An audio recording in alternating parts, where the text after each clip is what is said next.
Las teorías sirven para llenar huecos en la trama dejados involuntariamente o a conciencia, también para prever la dirección que tomará la historia a futuro.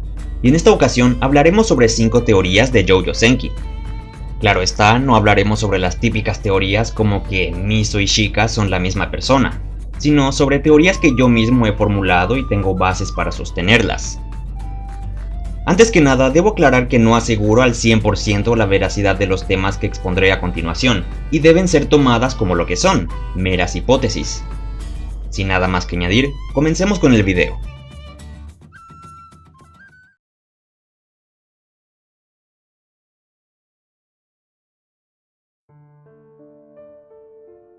Desde el momento en que fue introducido a la serie, Conrad ha tenido un rol importante en la historia como la cara de la facción política del Imperio. Su sobriedad y agudeza mental le hicieron ganarse el favor de Setur, y según lo visto en la reunión que tuvieron en el volumen 12, está claro que Conrad tiene algo importante que hacer después de la guerra. Y no hablo de casarse con Rerugen, aunque estos dos siempre se estén comiendo con la mirada cada vez que comparten escena. A lo que me refiero es a su papel en la posguerra como pieza fundamental para la reconstrucción del Reich. Primero, vamos a añadir un poco de contexto. Conrad está inspirado en Konrad Adenauer, político alemán y primer canciller de la Alemania Occidental, y más importante, fue el responsable de sacar a Alemania de las ruinas después de la Segunda Guerra Mundial. Adenauer consiguió la democracia en Alemania, la estabilidad política, el respeto internacional, la prosperidad económica, restauró su lugar en el escenario internacional y restableció las fuerzas armadas. Además, logró una reconciliación histórica con Francia. Teniendo todo esto en cuenta, podemos darnos una idea de la enorme responsabilidad que le espera a Conrad para levantar al imperio después de la guerra. Los días del imperio están contados, y Setur se está asegurando de poner a las personas indicadas en los lugares correctos, y el trabajo de Conrad será el de asegurar una nueva edad de oro para el Reich.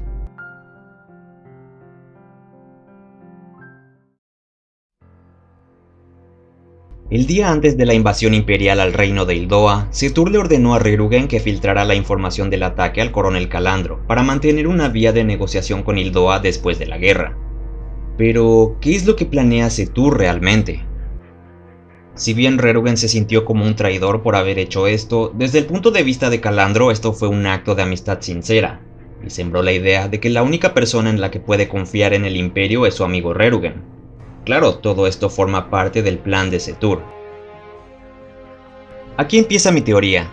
Setur querrá valerse de la confianza entre Calandro y Rerugen para obtener mejores condiciones de posguerra para el imperio. Es predecible que Hildoa querrá exigirle al Reich serias reparaciones por haberla apuñalado. Sin embargo, va a haber una persona a la que consideren suficientemente sensata para negociar, y ese es Rerugen. Entonces, Calandro, convencido de que su amigo no está igual de loco que los demás imperiales, estará abierto a escuchar lo que el imperio tenga que decir si viene de la boca de Rerugen. Así, este simple acto de manipulación emocional va a alivianar el peso de las consecuencias que el Reich tenga que cargar durante su reconstrucción.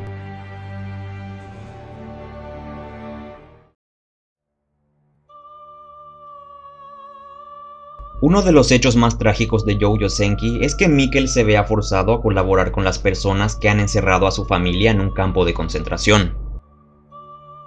La diosa de la necesidad puede ser cruel, y la prueba más clara es el caso de Mikkel, un anticomunista y exmiembro del antiguo régimen obligado a luchar en la guerra por los intereses del Partido Comunista a cambio de la promesa de que liberen a su familia del lagueri. Dejando de lado que esto es directamente coacción, puede oírse como un trato justo, pero pensémoslo por un instante. ¿Qué garantías hay de que el Partido Comunista cumpla su palabra? Especialmente tratándose de un individuo que es considerado un contrarrevolucionario según su política. ¿Qué va a pasar cuando la Gran Guerra Patria termine? ¿Van a ser indulgentes con Mikkel y todos los magos del antiguo régimen que ayudaron a la Federación a derrotar al Imperio? ¿Van a reintroducirlos a ellos y a sus familias a la sociedad y les van a ofrecer un indulto? Se oye como lo más justo, pero debemos recordar un pequeño detalle. La Federación no toma ese tipo de riesgos. Se arriesgaron al momento de liberar a los magos de los lagueri, sí, pero fue porque la necesidad lo exigía. Cuando los elementos antirrevolucionarios ya no sean de utilidad para el partido, van a hacer lo que mejor saben hacer: no dejar cabos sueltos. Es por eso que creo que las personas como Mikkel, anticomunistas y opositores conscientes del gobierno, van a ser desechados después de la guerra. Posiblemente van a ser ejecutados, y los informes oficiales dirán que murieron valientemente en combate, luchando por los ideales del comunismo. No obstante, la muerte parecerá muy dulce en contraste con la segunda alternativa: volver a ser encerrados en los lagheri y morir de frío o hambre en algún lugar recóndito de Silveria. De este modo, el Partido Comunista se libraría de la responsabilidad de tener que tratar con posibles amenazas a su régimen, y solo conservarán a los magos que sean leales al comunismo. No puedo pensar en un personaje con una vida más trágica que Mikkel. Aunque en este mismo momento se encuentre en Hildoa, lejos del alcance del partido, no puede desertar porque su familia sigue encerrada en el campo de concentración. Su única alternativa es seguir obedeciendo las órdenes de la Federación hasta conseguir la victoria. Y cuando esta victoria llegue, posiblemente le espere un destino muy oscuro.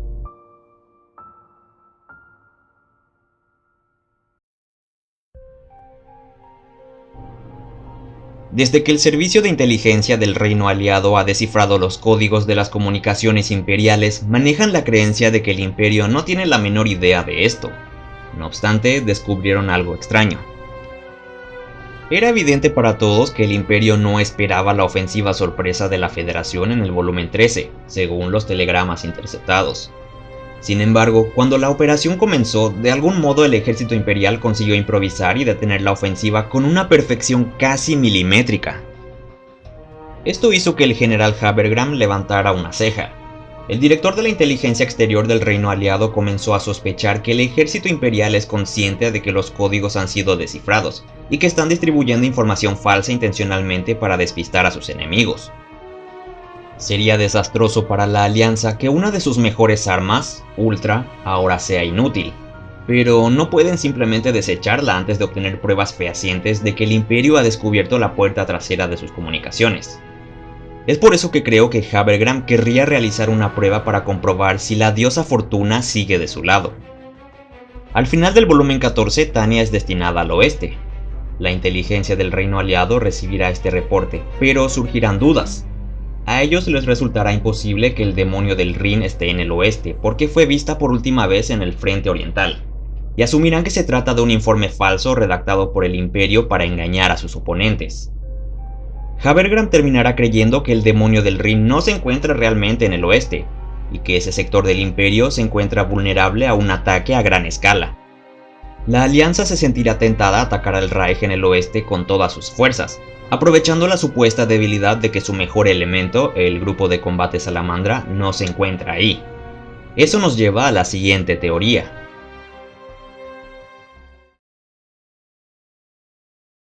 El final del volumen 14 nos dio varias pistas para formular una hipótesis sobre el tema central del próximo volumen 15.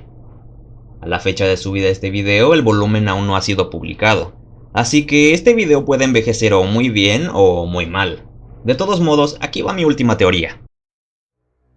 Creo que el volumen 15 de la novela ligera tratará sobre un desembarco aliado en las costas de la República ocupada por el Imperio, y a continuación te presentaré mis fundamentos.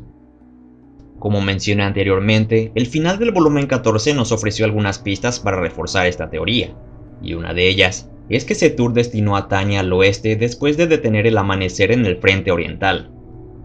Recordemos que actualmente Rommel es el comandante del grupo de ejércitos del oeste, y al igual que Erwin Rommel durante la etapa final de la Segunda Guerra Mundial, su trabajo es engrosar las defensas del oeste a lo largo de la costa del Atlántico.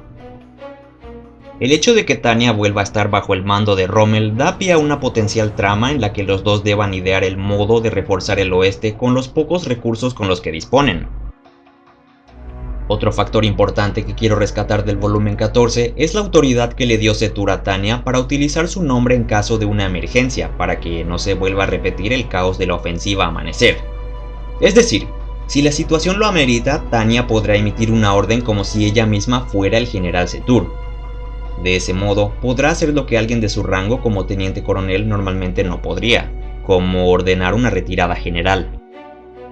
También hay que recordar un tropo básico de la serie: donde sea que Tanya esté, siempre pasa algo. Si está en el sur, va a pasar algo en el sur. Si está en el este, algo va a pasar en el este. Y siguiendo esta lógica, ¿qué evento importante podría suceder en el oeste tan cerca del final de la guerra? A continuación pasaremos a la siguiente pista que nos ofreció el volumen 14, y es que el general Gassman no quiere que Hildoa se convierta en un campo de batalla similar al Frente Oriental. Si descartamos al Frente Oriental porque, después del duro golpe que recibió durante la ofensiva Amanecer, la Federación se encuentra incapaz de realizar nuevas operaciones militares hasta la primavera, y si también descartamos el Frente Hildoano, solo nos queda el oeste como el siguiente escenario de la guerra. Relacionado a lo anteriormente mencionado, la Federación se encuentra momentáneamente indispuesta. Hildoa no está en condiciones óptimas para luchar, y Estados Unificados sigue lidiando con la crisis de los refugiados en el sur. Ante este panorama, el único miembro de la alianza que puede hacer el próximo movimiento es el Reino Aliado, y como mencioné en la anterior teoría, si se convencen a ellos mismos de que Tanya no se encuentra en el oeste, querrán aprovechar la oportunidad para lanzar un nuevo ataque, una operación de desembarco sin precedentes. Esta oferta de la diosa de la oportunidad es demasiado tentadora como para rechazarla, sobre todo si ofrece romper con el estancamiento de la batalla aérea occidental. Para una trama tan compleja con una preparación tan extensa, creo que serán necesarios 2 volúmenes enteros, del mismo modo que el volumen 13 fue dividido en 2 partes. De todas las teorías presentadas, esta es la que se encuentra más próxima a ser sometida a escrutinio. Es solo cuestión de tiempo para que el volumen 15 sea publicado. Cuando ese momento llegue, veré si mi hipótesis fue acertada o si solamente hice maromas mentales. Que sea lo que tenga que ser.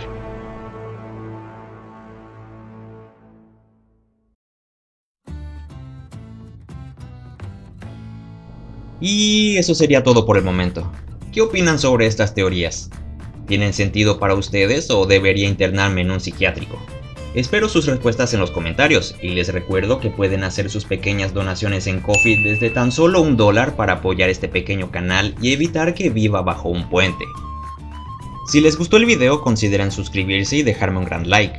No olviden pasarse por mis redes sociales donde publico teorías más locas que estas. Y nos vemos hasta la próxima. Teniente X, fuera.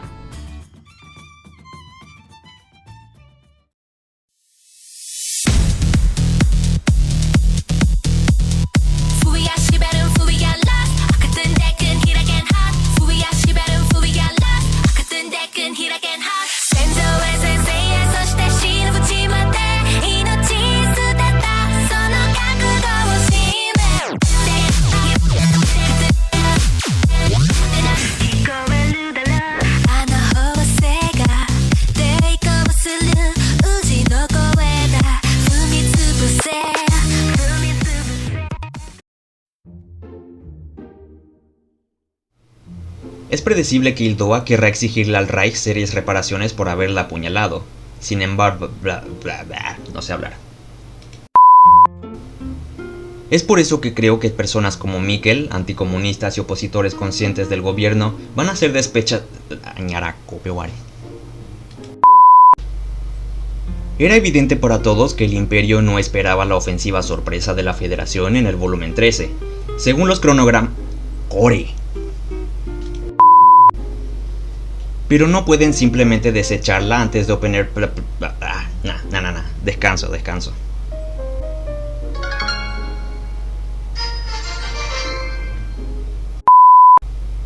No olviden pasarse por mis redes sociales donde publico teorías más locas que estas. Y nos vemos hasta la próxima. Teniente X, fuera. Ay, por fin.